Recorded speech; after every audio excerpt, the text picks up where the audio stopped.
I'll pick some young guys that you may have to watch out for. One of them, fantasy-wise, and I know this is gonna sound weird, but it just popped in my head. Tim Tebow. Tim Tebow. Wow. Tim Tebow, late in the year, had 2 or 3 games. Impressive. Where he started, and he had 250 passing yards, 70 rushing, and maybe got you 3 total touchdowns and an interception. But I guarantee you on fantasy day, you're a happy guy. So happy. Happy guy. So he may be something to watch out for because you don't have to take him high. You don't have to take him high.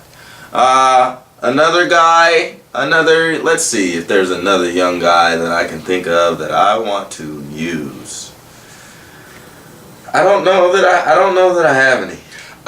You touched on Ryan Matthews. There's plenty. Ryan Matthews is another guy. I think Ryan Matthews was just going through some things last year. You just don't know that. Yeah. You don't know. Yeah, but I mean, I think with that offense over there, and he's definitely skilled. He has the skills. You saw him when he had a 3 touchdown game at the end of the year. And Tolbert got, cut into a lot of his carries. Well, he wasn't on the field. Right. He was hurt. He was. So Ryan Matthews has got an opportunity to do some good things. There's some other young talent like Devon Bess and whatnot who aren't guys you have way up on your ladder, but they can play. Another guy, and we'll wait and see what happens with him. But this is an interesting name, Kevin Kolb. Yeah. Kevin Kolb. I think people look. I don't know the things about the real NFL, but hey, I play a lot of Madden, and I don't understand why people aren't blowing up the phone for a Carson Palmer or a Kevin Kolb when you're the Niners or you're the Dolphins or when you have teams like that who, okay, you're not going to get an elite quarterback, but these guys can come in, especially Kevin Kolb, who's still young and is proven to be able to be serviceable. You know what I mean? And he hasn't had the opportunity to be and has a lot of potential. He has had some games where he's looked really good. He's had some games where he's been given an opportunity. He's looked really bad.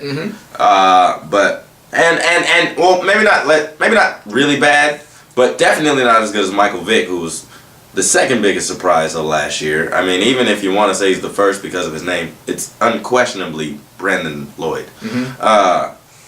But yeah, he wasn't as good as Mike Vick, and that's understandable. I mean, but a lot of people aren't. Yes. You know what I mean? Not a lot of people were as good as him last year. Definitely in MVP talks up until a little bit of a slight fizzle at the end of the year, and then he got hurt, and it's tough. But I don't know. Kevin Kolb, and word is the Cardinals. Cardinals. The Seahawks. Pick up the phone. A lot of people are looking at him. He won't be in Philadelphia, so it'll be interesting. Do we know the cost that Philly's asking for the guy? I'm sure it's a first-round pick. Man, I'd probably do it. You got to.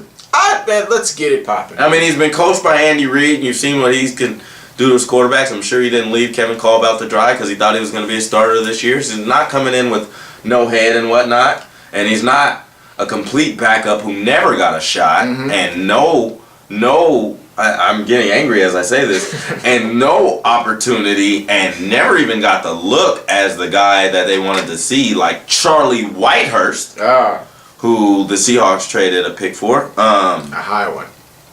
So, moving on. So we got some sleepers, and we'll have our fantasy show when we get into it. We'll get you some names. We'll get you some people to get out there and pick. We'll get you some people to avoid. I wish somebody would have said avoid Sean Green this year, but it's my own personal issues. But moving